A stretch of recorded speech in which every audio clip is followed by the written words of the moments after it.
말씀이 생명이 되는 시간이 되실 수 있기를 축복합니다.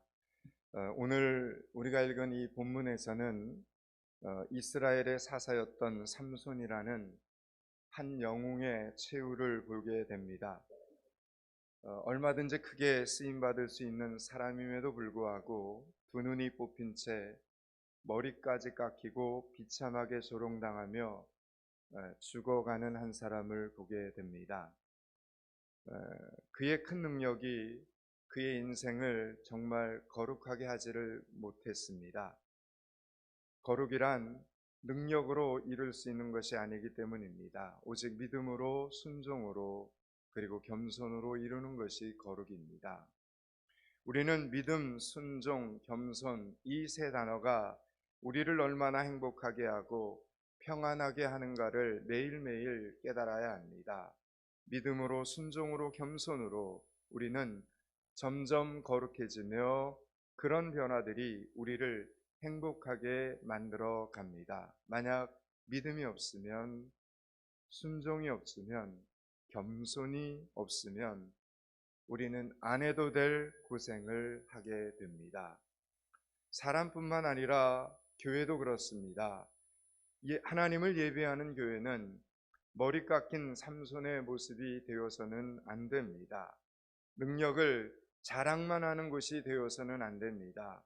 하나님께서 유일하게 하나님의 교회에게만 주신 권세와 능력이 있습니다. 그것은 바로 악한 마귀의 모든 권세를 제어할 수 있는 힘입니다. 이런 권세를 받았다면 교회는 사명을 잘 감당해야 합니다. 그러나 그 사명을 어느 날부터인가 잃어버리면 오늘 본문에 등장하는 삼손이라는 이 사사처럼 하나님이 주신 수많은 권세와 능력을 하루아침에 다 빼앗기고 머리 깎인 모습을 한 채 비참하게 서 있을 수밖에 없다라는 이야기입니다. 삼손은 그의 초창기 사역에서 실수가 많고 그리고 실패가 많았던 사람이었습니다. 여러분, 우리가 인생을 살다 보면 실수하지 않고 그리고 실패하지 않는 사람이 과연 얼마나 되겠습니까? 그러나 삼손의 문제는 그의 인생의 마지막까지도 역시 실수와 실패로 점철된 인생을 살았다는 데 있습니다. 삼손은 마지막까지 함정과 유혹에 빠지는 인생을 살았던 사람, 여러분, 그 사람이 바로 오늘 본문에 등장하는 삼손입니다. 삼손에게 평생의 유혹거리는 보면 항상 여자 문제였습니다. 똑같은 시험에 그는 언제나 넘어집니다.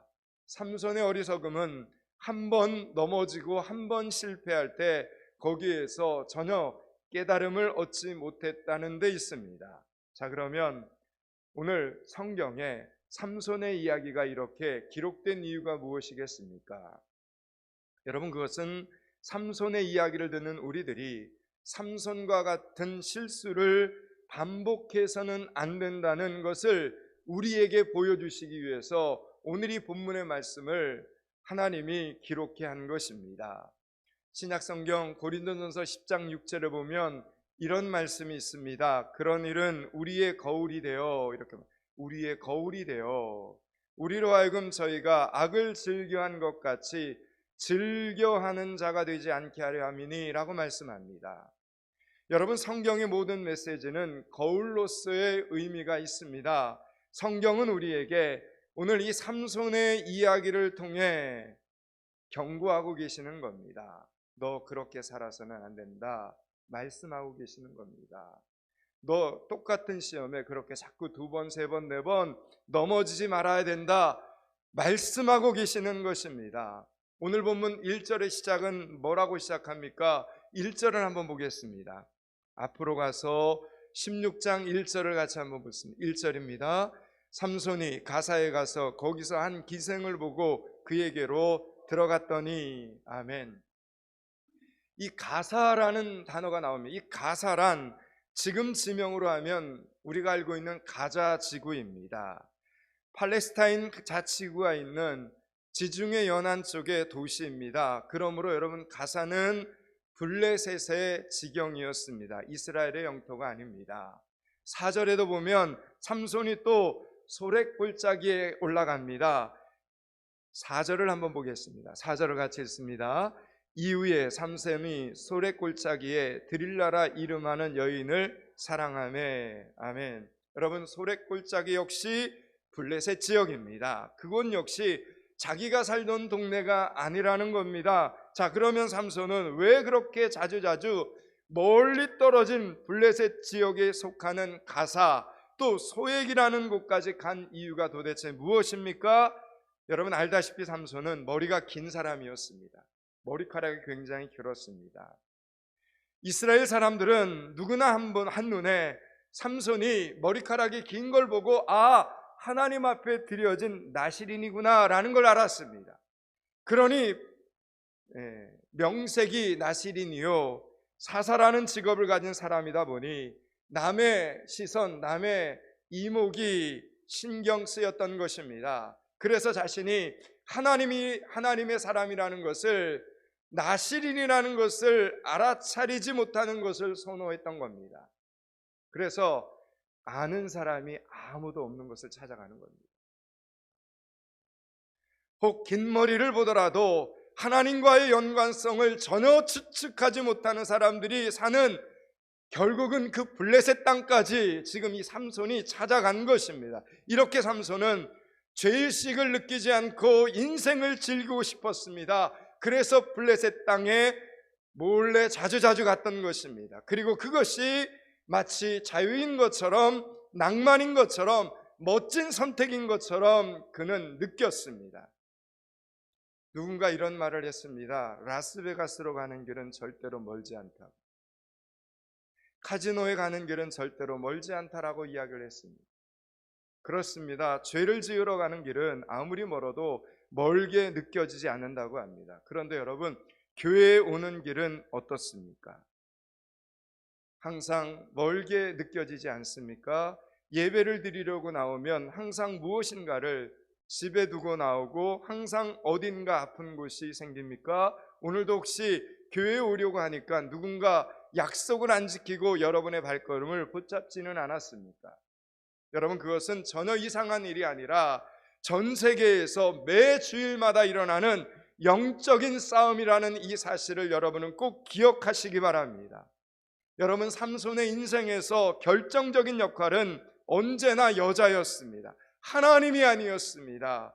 하나님의 백성이 아닌 여자, 믿음이 없는 여자로 인하여 삼손의 인생에는 지금 사건들이 계속해서 벌어지고 해결할 수 없는 싸움들이 계속해서 일어나고 있습니다. 그렇다면 삼손은 이런 일이 발생할 때마다, 이런 일이 벌어질 때마다 그는 어떻게 해야 됩니까? 하나님 앞으로 나와야 했습니다. 하나님 앞에 나와 엎드려 기도해야 맞습니다. 그가 하나님의 사람이라면 다시는 믿지 않는 여인을 사랑하지 않게 해달라고 기도해야 했습니다. 그쪽을 쳐다보지도 않도록 도우심을 청해야 합니다. 혼자 힘으로 어려우면 하나님 앞에 나와 간절히 매달려야 합니다. 그러나 그는 그런 믿음의 결단을 하지 않았습니다. 때문에 이방 여인을 사랑하는 시험에 그는 자꾸 빠질 수밖에 없었습니다. 여러분, 오늘 본문에서도 삼손을 죽음으로 몰아넣는 결정적인 원인이 된 사람 또한 오늘 말씀을 보니 드릴라라고 하는 블레셋 여인이었습니다. 드릴라는 삼손에게 보통 사람보다 더 큰 힘의 근원이 어디 있냐고 자꾸 묻습니다. 오늘 보면 17절로 한번 가보시기 바랍니다. 17절을 같이 읽습니다. 삼손이 진심을 드러내어 그에게 이르되 내 머리 위에는 삭도를 대지 아니하였나니 이는 내가 모태에서부터 하나님의 나신인이 되었음이라. 만일 내 머리가 밀리면 내 힘이 내게서 떠나고 나는 약해져서 다른 사람과 아멘.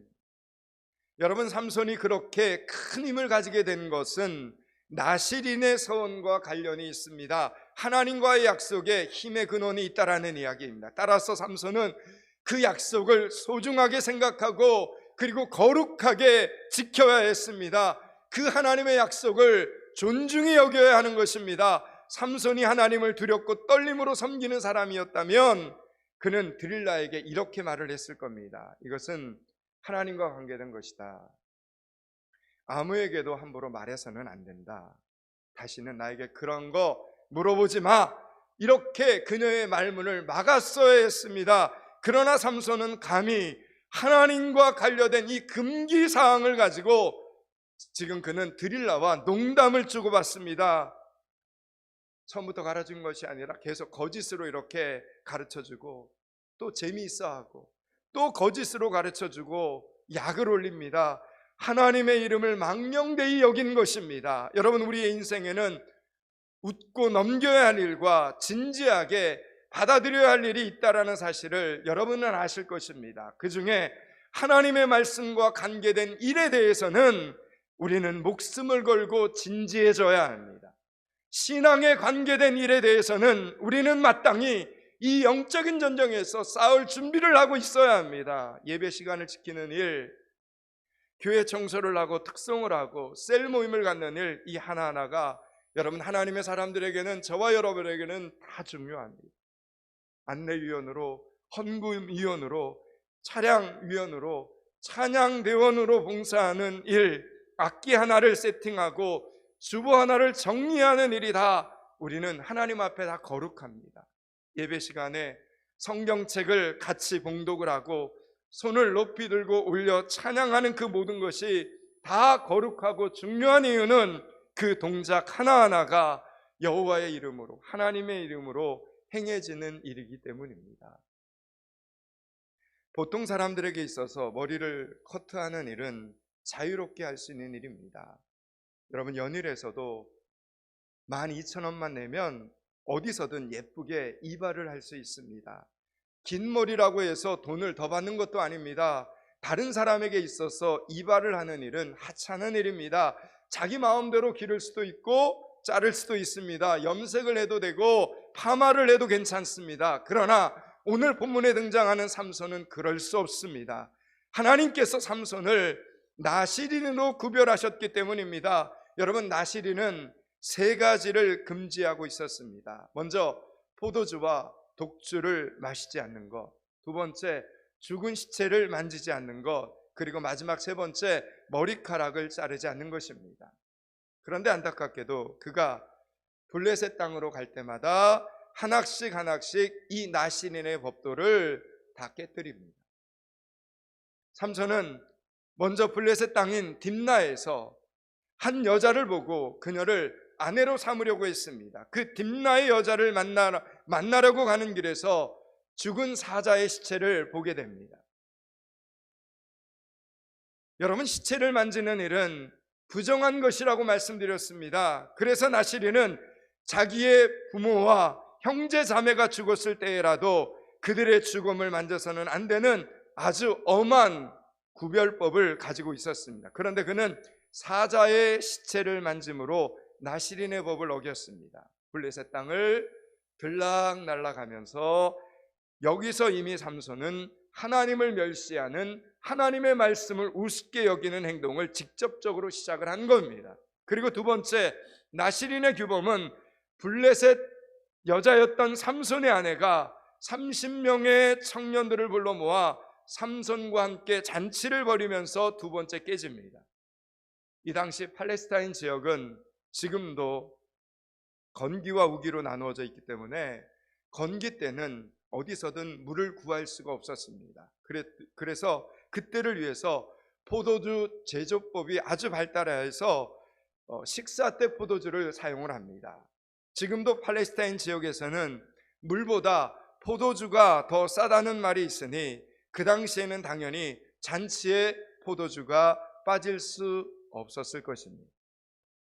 여러분, 나시린은 포도주는 물론 포도씨나 포도 껍질조차 먹어서는 안 된다는 것을 이 당시의 이스라엘 백성들은 누구나 다 잘 알고 있는 사실이었습니다. 그러나 블레셋 여인이었던 삼손의 아내가 그 사실을 알 리가 만무합니다. 삼손은 지금 아내가 베푼 잔치의 주인공으로서 포도주를 친구들과 마시고 즐기면서 나시린의 두 번째 규범도 깨뜨려 버린 것입니다. 그리고 오늘 본문에서 드릴라라는 여인에 의해서 그의 세 번째 나시론으로서의 규범이 속절없이 깨어지는 장면을 우리는 접하게 되는 겁니다. 19절을 보시기 바랍니다. 19절을 같이 읽습니다. 드릴라가 삼손에게 자기 무릎을 베고 자게 하고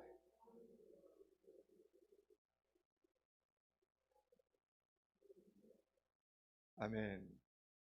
사실 드릴라가 이스라엘 백성이었다면 삼손의 이 비밀은 묻지 않아도 알 수 있는 일이었습니다. 나시린은 머리카락을 자르지 않는다는 것은 이스라엘 백성들은 남녀노소나 누구나 다 알고 있는 상식적인 일이었기 때문입니다. 그래서 나시린에게 야, 날씨가 너무 더운데 이발 좀 할래? 이런 말은 금기입니다. 나시린에게 시원한 포도주 한잔 할까? 이런 말하는 이스라엘 백성은 없습니다. 그를 술자리에 초대하는 사람도 없고 초대하려고 아예 생각을 안 합니다. 감히 나시린에게, 감히 구별된 하나님의 사람에게 포도주를 권했다가 하나님의 벌을 받으면 안 된다는 두려움이 이스라엘 백성들에게 있었기 때문입니다. 드릴라는 이스라엘 백성이 아니었기 때문에 나시린이 누구의 선택을 받은 사람인가도 모르고 나시린의 법도도 모릅니다. 그러니 계속 삼손의 비밀을 자꾸 지금 옆에서 캐묻고 있는 것입니다. 여러분, 그래도 삼손은 드릴라에게 그런 질문을 받으면 야, 좀 이상하다 이런 생각을 했어야만 했습니다. 드릴라의 질문에서 이상한 집요함을 삼손은 느껴야만 했습니다. 앞에서 삼손의 행동을 보면 그는 결코 머리가 나쁜 사람은 아니었습니다. 사자 시체에 고인 꿀을 보고 수수께끼를 만드는 것이나 여우를 산채로 300마리를 잡는 것을 보면 머리 회전은 제법 빠른 사람입니다. 그러나 욕정에 눈이 멀면 아무리 머리가 좋아도 별 수 없습니다.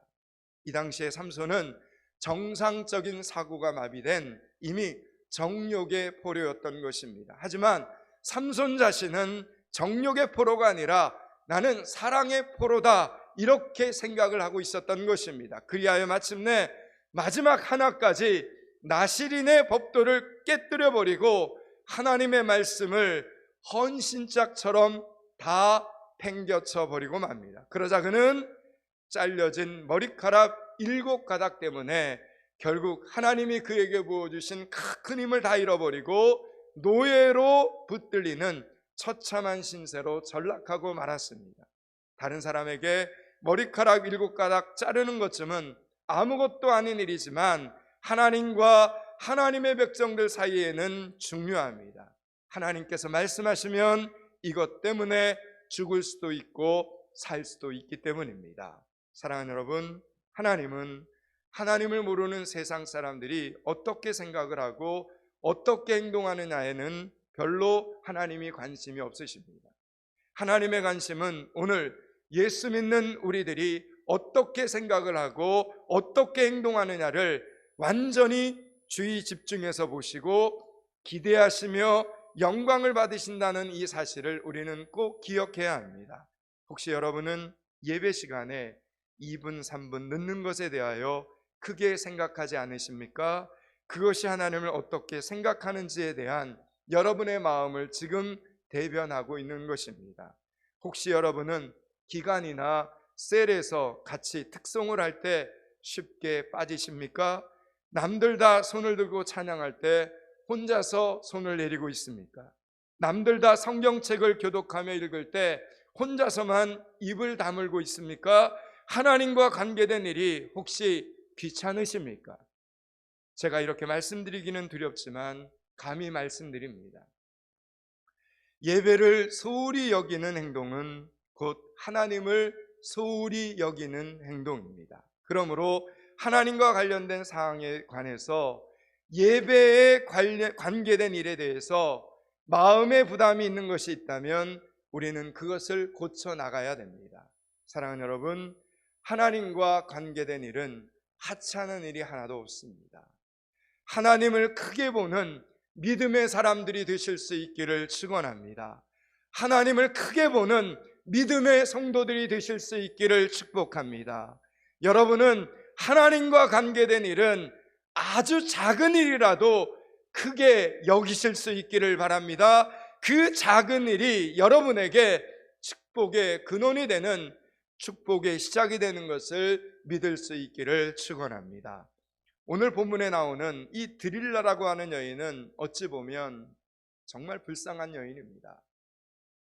그녀는 지금 하나님의 사람 옆에 있었습니다. 하나님의 사람인 삼손을 믿음에서 떨어져 나가게 하는 악한 역할을 그녀는 하고 말았습니다.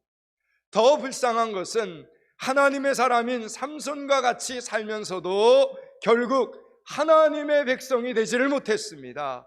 믿음이 돈독해질 수 있는 최고의 환경을 물거품으로 만들어버린 정말 불쌍한 여인이었습니다. 성경에는 드릴라와 정반대로 최악의 상황에서도, 절망의 상황에서도 믿음으로 꽃처럼 인생이 피어난 여인들이 등장합니다. 도저히 구원받지 못할 사람인데 구원받은 여인들이 등장합니다. 대표적으로 모압 여인 룻이라고 하는 여인입니다. 그녀는 결국 메시아의 족보에 들어가는 믿음으로 빛나는 여인이 되었습니다. 하나님께 순종하고 시부모에게 헌신하며 감히 생각지도 못한 남편의 복, 자식의 복을 누린 여인이 되었습니다. 또 여호수아서에 나오는 기생 라합도 복에 복을 받은 여인이었습니다. 그녀는 하나님에 대한 소문만 듣고도 하나님을 크게 여겨 하나님의 사람들을 숨겨주었습니다. 그 일에 자신의 생명을 걸었습니다. 그러자 하나님께서는 그녀를 온 동네 사람들이 다 죽어가는 그 자리에서 그녀만을 살려주십니다. 그녀가 말하는 사람들은 하나님은 무조건 다 살려주셨습니다. 그리고 예수님의 조상이 되는 축복까지 허락하셨습니다.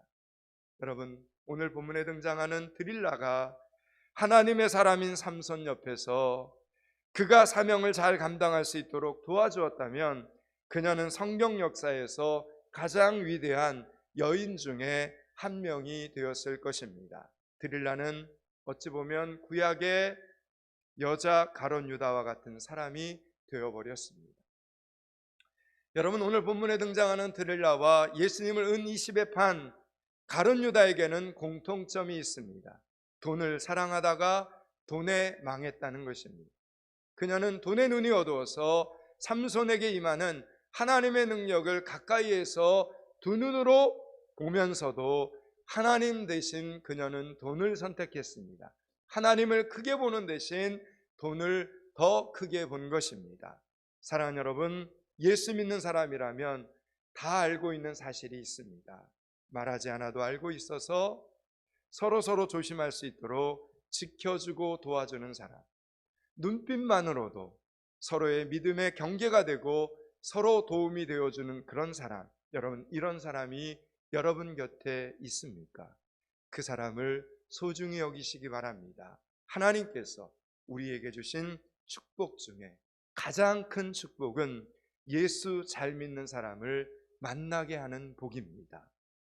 이제 말씀을 마치려고 합니다. 사랑하는 여러분, 역사에 만약은 없지만 만약 오늘 본문에 등장했던 이 삼손이 하나님을 잘 믿는 신실한 믿음의 여인을 만났더라면 그의 인생이 얼마나 아름답게 꽃 피어졌을까 생각을 해봅니다. 만약 삼손이 믿음 좋은 친구들을 만났더라면 그의 인생은 100% 달라졌을 것입니다. 그러나 만남은 내가 선택할 수 없으니 우리는 겸손히 기도할 수밖에 없습니다. 이번 한 주간은 내 주변에 예수 잘 믿는 사람들이 있어서 서로 기도의 동력자가 되는 축복을 위해 열심히 기도하시기 바랍니다. 내 가족들 주변에, 내 자녀들 주변에 예수 잘 믿는 사람들을 만나게 되는 축복을 위해 열심히 기도하는 한 주간이 되실 수 있기를 축원합니다. 더 나아가 나 또한 다른 사람들에게 예수 잘 믿는 좋은 믿음의 동력자가 될 수 있기를 주님의 이름으로 축원합니다. 기도하겠습니다. 하나님, 말씀이 생명이 되게 하여 주시옵소서. 예수 잘 믿는 사람 되게 하여 주시옵소서. 예수 잘 믿는 사람 만나게 하여 주시옵소서. 예수 그리스도 이름을 받들어 기도드리옵나이다. 아멘.